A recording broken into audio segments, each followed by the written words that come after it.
Lo primero, mostrar las disculpas de mi compañero Guillermo Redrado, que era el que iba a hacer esta presentación, pero que por motivos de salud no ha podido asistir. Entonces, nada, voy a darla yo y espero estar al mismo nivel ¿de acuerdo? Estoy realmente muy contento de estar en este simposio y agradecer a toda la gente que ha hecho posible este simposio, porque creo que este tipo de eventos fomentan el desarrollo de todos los proyectos de nuestras ciudades, ¿no? Se han juntado distintas empresas y organismos con los que no estamos acostumbrados a compartir escenarios y que realmente han sido muy instructivos y educativos, ¿no? Nosotros llevamos 50 años, bueno, ya 53, la cuenta va subiendo, y no somos tan antiguos como comentaba mi compañero Paco. Pero sí, son 50 años en el mercado, dedicados al mundo de la iluminación. Y simplemente también, por si acaso hay gente que no nos conocía, voy a hacer una mini presentación de ATP Iluminación para que le pongáis cara y ubicación, ¿de acuerdo? En principio, nuestra fábrica se encuentra en Navarra, en Pamplona. Estamos alrededor de unas 70 personas allí y es la única fábrica en donde se fabrica el producto de ATP. Tenemos delegaciones en distintas partes del mundo y varios delegados para cubrir toda la zona de España y de Europa. En principio, las características, para que os tengáis un poco así como grandes pinceladas de este tipo de producto, es que nos diferenciamos un poco no de todos, pero sí de la mayoría, fabricando todos nuestras luminarias, una serie de características que le dan una seguridad extra a lo que sería el alumbrado exterior, tanto mecánica como eléctrica, como visualmente, ¿no? Al final hay distintos puntos que tenemos que tratar y veremos. Las características de este tipo de luminarias y de columnas son que están fabricados en polímeros técnicos, con lo cual le confieren una clase 2 al producto, incluidas las columnas. ¿Qué significa eso? Nosotros, en principio, las columnas metálicas con su alma de acero, galvanizado, se le fabrica una capa de polímero por el exterior que le confiere una clase 2 al conjunto. Tal como os he dicho, la mayoría de la presencia en más de 80 países del mundo se centra sobre todo en zonas donde las situaciones climatológicas suelen ser bastante adversas y que también donde la seguridad ciudadana, en este caso, ayer hablamos de los parques y tal, que los niños también tengan su seguridad adicional, ¿no? Eso es lo que os comentaba. Nosotros somos una empresa no muy grande, pero que realmente nos proporciona esa flexibilidad a la hora de intentar compatibilizar la iluminación con parques y con nuestras calles, de nuestros núcleos más carismáticos de nuestros núcleos urbanos. Y lo que hacemos es desde diseños casi propios, como podemos ver aquí una columna con un acabado que parece una margarita. También hemos hecho combinaciones que parecen un parchís porque el parque lo demandaba, pero todo con esas características de seguridad. Entonces, para que lo veáis así muy fácil, lo que sería la luminaria es completamente de polímero técnico, pero la resistencia mecánica de la columna la tiene el propio acero de 4 milímetros de espesor y luego se proporciona un espesor de 2 milímetros de polímero técnico a esa columna. Eso lo que le confiere es que cualquier tipo de mala conexión de tierra de todas las estructuras del parque o cualquier otra situación quede totalmente aislada. De hecho, ese aislamiento de esos 2 milímetros y medio de espesor nos proporciona hasta 22.000 voltios. Es decir, un cable de 2,5 por la columna, estamos pidiendo un aislamiento de 1.000. Me refiero que aquí, simplemente con el aislamiento que tiene la columna, tendría esa capacidad de aislamiento, ¿no? Con eso conseguimos una clase 2 de todo el producto, incluida la columna. Bueno, desde estos 2 días que llevamos aquí, me ha gustado mucho que había gente muy preocupada con la seguridad, con que las cosas se hagan bien, y eso me da pie realmente a estar también desde montarme en su equipo, ¿no? Es decir, nosotros estamos intentando que las cosas se hagan bien, que seamos como un plus a la seguridad, tanto no eléctricamente, sino totalmente lumínicamente y lo que hemos dicho, ¿no? Al final, que el confort sea para todos los usuarios de este alumbrado, ¿no? Entonces, una de las características que decíamos que era el aislamiento de la clase 2, que es una seguridad eléctrica, hemos seguido pues, investigando y tratando distintos tipos de LED, y entonces esta es la otra parte en la que nosotros nos sentimos pues, como una empresa que intenta cuidar del medio ambiente, tanto en la ejecución del proyecto como en la propia fabricación del proyecto. Nosotros, ¿por qué utilizar temperaturas de ultra calidad? Porque podemos. Hemos llegado a un nivel de que los LED que antes comentábamos, que decía, los primeros LED eran casi verdes, casi azules. Claro, porque el LED, realmente, todos los LED que conocemos de alta potencia, los blancos, parten de un LED azul con una deposición de fósforo por encima, que gracias a esa deposición conseguimos las distintas temperaturas de color. La temperatura de color no es una característica única e irrefutable para definir si es amable con el medio ambiente o si realmente es la luz que queremos en nuestra ciudad. Hay que valorar otras cosas y hemos hecho algunos estudios dentro de fábrica que me apetecía compartir con vosotros, porque así os pueden servir de criterio a la hora de definir vuestros alumbrados. ¿Por qué podemos poner luces con OLED con temperaturas de color de hasta 1800 grados Kelvin cuando el sodio estará más o menos... Se ha vuelto loco, ¿no? Se atasca. Ahí, gracias. Sí. ¿Por qué? Porque el índice de reproducción cromática ya nos lo permite. Antes ha salido a colación ahí en los lumen-vatio del vapor de sodio de baja presión. Yo también soy bastante antiguo y empecé en la iluminación con lámparas de descarga. Las lámparas de descarga tenían unos espectros que, bueno, cubrían unas bandas y con aquellas bandas, pues, oye, se conseguía un índice de reproducción cromática pues bastante aceptable cuando hablábamos de halogéneros metálicos, ¿no? Ahora los LED, antes, lo único que se pretendía era que fueran eficientes. Es decir, vamos a intentar llegar al mayor lumen-vatio para poder meterlo en iluminación, que lo vamos a hacer dentro de una carcasa, con unas lentes, con un difusor, con lo que sea. Y que cuando hayamos conseguido que esa eficiencia está más que sobrada y que vemos que realmente con una cuarta parte casi de potencia lo tenemos solucionado, vamos a preocuparnos realmente de esos niveles lumínicos, de esa reproducción de colores, si es necesaria o no, porque hay veces que también hay que pararse y decir, tanto los niveles nos paramos a pensar, ¿por qué pongo 25 y no 8? Si lo que necesito es una uniformidad. Yo con una llena, con un lux y medio, soy capaz de andar por cualquier sitio, ¿vale? Me puede dar mayor o menor confianza, ¿vale? Ahí hay una cosa a tener en cuenta. Pero me refiero que tenemos que estudiar la tecnología para cada uno de nuestros proyectos que vayamos a cometer. A ver. Lo que hablamos, el índice de reproducción cromática. ¿Vale? Quiero 70, quiero 80, quiero 90, quiero 100.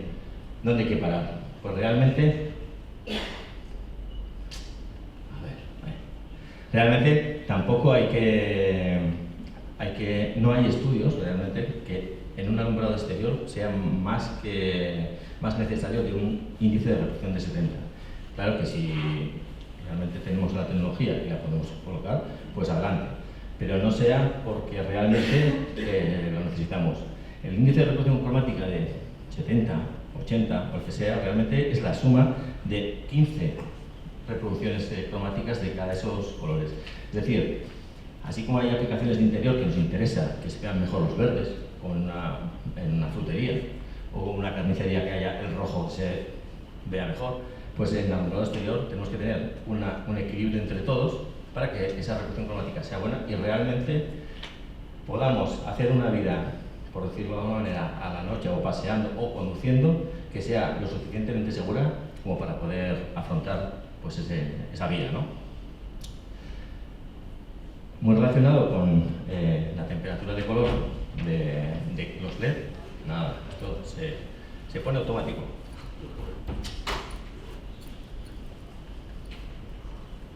A ver, ahí está.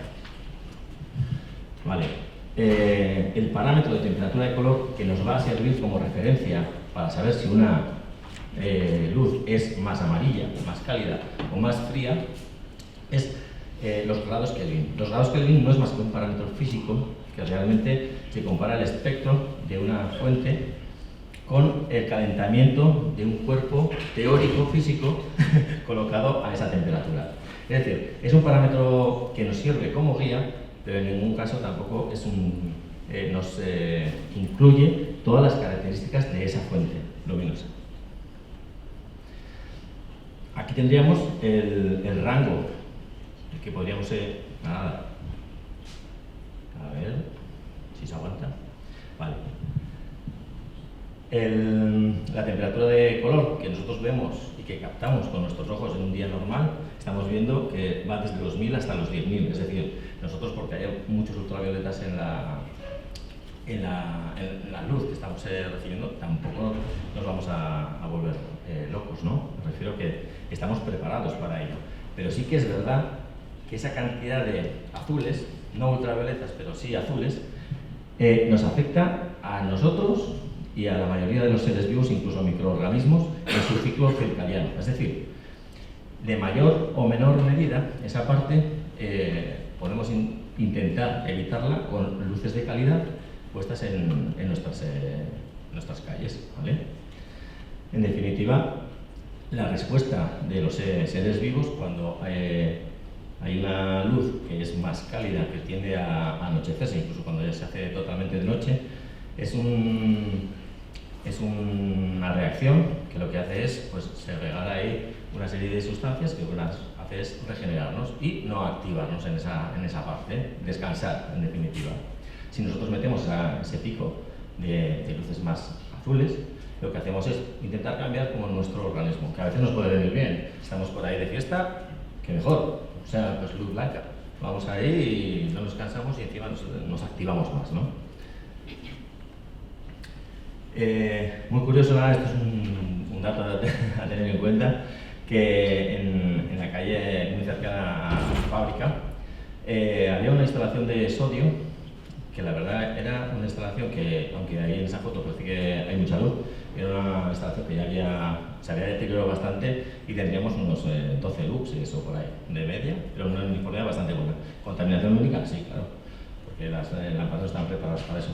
Pero en principio teníamos un nivel más o menos bajo, que se observó también allí. No fue un cambio a LED y algún vecino dijo: pues yo antes veía por aquí algunos erizos por estos paseos que ya se nos quedan por ahí afuera y desde que se ha cambiado a LED no se ve ningún cambio, o sea, no se ve ningún erizo, ¿no?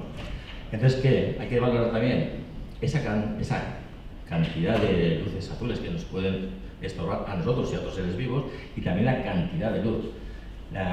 Aunque en la foto no es muy representativo, pero hay que pensar que estamos alrededor de los 25 luxes con una luz de 3000. Era una auténtica burrada para una calle residencial. Es decir, no solamente la temperatura, sino también la cantidad de luz que metemos, la que nos afecta. Es decir, si nosotros estamos sobreiluminados, pues nos cambia nuestro estado de ánimo, ¿no?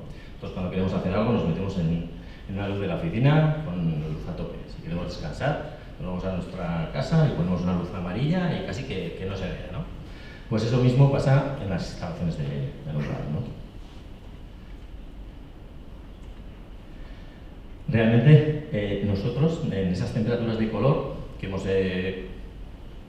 visto, desde 1000 hasta 10.000 grados Kelvin, nuestro espectro visible es desde los 400 hasta los 750 nanómetros. Al final, todas las fuentes de luz lo que tienen es un espectro luminoso, es decir, la cantidad con la que vamos a poder ver colores, con esa van a poder emitir esos colores, poder nosotros verlos con nuestros ojos y poder reconocerlos como con la luz del sol, ¿no? Para hacernos una idea, esto sería el espectro de un LED. En principio de un LED aproximadamente pues, de 3000 o 3000 por ahí sería. Este tipo de espectro es la cantidad de longitudes de onda que emite ese LED en determinadas frecuencias, en determinadas longitudes, ¿no? Para esto tenemos que evaluar conocer lo que os decía, que todos los LED son azules, es decir, si nosotros le quitamos una capa de fósforo, solamente habría azul. Si le ponemos esa capa de fósforo por encima, tendríamos esta distribución que voy a poder ver azules, voy a poder ver rojos, voy a poder naranjas, todo esto. Pero con una temperatura de color determinada, de 3000, ¿no? O de 4000 o lo que sea, pero no sin tener esa evaluación de esa parte de los azules. Realmente hemos visto que el lado oscuro o la parte problemática de un espectro luminoso es la parte de esos azules. Entonces, hemos hecho un pequeño estudio que quiero compartirlo para que veáis que ya hay herramientas para evaluar y no decidir que solo quiero 3000, que solo quiero 2200, que solo quiero 4000. Vamos a tener herramientas con que poder evaluarlas. Aquí no se verá muy bien porque es pequeño, pero simplemente hemos analizado LED de alta potencia de primeros fabricantes, Nichia, Cree, Osram, y hemos analizado los distintos espectros luminosos. ¿Para qué? Para ver cómo se comportan distintos fabricantes en distintas longitudes de onda. ¿Para qué? Para ver que no son todos iguales, simplemente. Aquí tenemos agrupación por distintos fabricantes y vemos que hay una variación, por ejemplo en el de medio, ¿no? Pues imaginaos que puede variar casi pues, un 1%. Diréis, ¿qué poco un 1% que varía? Pues realmente hay criterios que están establecidos, bien por normativa provincial o nacional, otros reglamentos impuestos por el Instituto Astrofísico de Canarias y otros como, por ejemplo, el índice G de la Junta de Andalucía, que al final no son más que herramientas que nos permiten determinar si el LED es más amigable con el medio ambiente o tiene esa componente azul que en principio podríamos evitar. Ya no es que tengamos que evitarla. Aquí, esto es lo que os decía, al final, dos fabricantes, la cantidad de los azules, uno nos dejaría pues, fuera de una normativa si tuviéramos ahí el límite que podría ser perfectamente en 1,5. Estamos hablando que es prácticamente el doble de porcentaje de un fabricante a otro en la misma temperatura de color. Es decir, no solamente, y los dos los compro como 2200. Yo compro 2200 en los dos, pero si no hago un análisis de su espectro luminoso, no sé si lo puedo meter en Tenerife o en la isla de La Palma. Porque realmente no vale solamente una temperatura de color, sino el espectro. Es decir, tenemos que pedir más información a los fabricantes. Yo creo que cualquiera de los fabricantes de luminarias LED te va a poder dar toda esta información y te va a poder especificar en tu proyecto si es suficientemente bueno o no. Esas distintas porcentajes y esa cantidad de azules se puede también convertir, si el LED no es de calidad, aunque sea un LED de alta potencia, que en teoría son ideales por su resistencia mecánica, para colocarlos en el alumbrado exterior, puede producirnos que por el método de fabricación de esos LED nos pueda dar distintos índices de representación cromática, distintas temperaturas de color, distinta cantidad de azules en todo el espectro de LED. Es decir, nosotros metimos en el laboratorio una placa de LED y varios fabricantes hicimos la misma comparativa, ¿no? Y entonces, en distintos ángulos, si yo tengo el LED visto, yo pongo aquí el LED y lo mido aquí, lo mido a 45 y lo mido a 90. ¿Qué queríamos analizar con esto? La distinta cantidad de azules que pueda emitir en los distintos ángulos. Eso por fabricación, la cantidad de azules que puede emitir en distintos ángulos, pues puede variar. Aquí Bueno, lo vamos a poner junto, yo creo. Aquí se ve que prácticamente los picos de la cantidad de azules se mantiene en los distintos ángulos, a 0, 45 y 80 grados. Vemos cómo el índice, bueno, la temperatura de color pues está alrededor de los 2200, ¿vale? Pero tenemos ese mantenimiento de esa cantidad de azules en los distintos ángulos, ¿vale? En este caso es otro fabricante, también de primera marca, pero en los distintos ángulos el comportamiento es completamente distinto. Sí que nos ha parecido, sí que hay una variación que nos puede dar ya una idea que algo pasa, ¿no? Yo mido no hace falta que sea un espectrómetro, puedo medir hasta con un medidor de temperatura tipo de fotografía, ahí a distintos ángulos de la luminaria, y ver cómo a distintos grados la cantidad de azules que emite es distinta. ¿Esto en qué se traduce? Que si yo hago un análisis del espectro, me va a dar mayor o menor cantidad de azules. Es decir, ¿me vale para mi proyecto o no me vale? Yo tengo herramientas para poder analizarlo. Aquí es un poco la comparativa de las dos, tanto uno como otro, lo que estábamos antes hablando. Tenemos el tanto por ciento de la cantidad de luz de todo el espectro es casi el doble, pero realmente el comportamiento es distinto. ¿Qué pasa con esto? Pues que muchas veces en alumbrado exterior nos podemos encontrar con esto. Aquí no se cree que se ve muy bien, pero puede verse que una luminaria tipo así ornamental, que igual es el que más llega a verse, eso también es verdad, pero así lo ves de primera mano. El reparto de color es uniforme por toda la superficie, sin embargo, en otro fabricante de LED, la parte de la emisión de los LED que veíamos más o menos a unos 85 grados, 80 grados, es una luz muy cálida, casi amarilla, y por la parte de abajo es casi blanca. Al final, esto es lo que se conoce como aberración cromática del LED y que puede influir no solamente en el aspecto visual, que realmente en alumbrado exterior, como estamos hablando de interestancias tan grandes, no es tan relevante, pero sí en la cantidad de azules que estamos metiendo en nuestra instalación. Okay. Simplemente quería decir eso, que hay herramientas que para poder evaluar esta cantidad de azules, como puede ser el índice espectral G, que hemos hablado. El Instituto Astrofísico también te marca una serie de tantos por ciento de esos espectros por debajo. Hay reglamentos de Menorca, basados mucho en el Instituto Astrofísico de Canarias.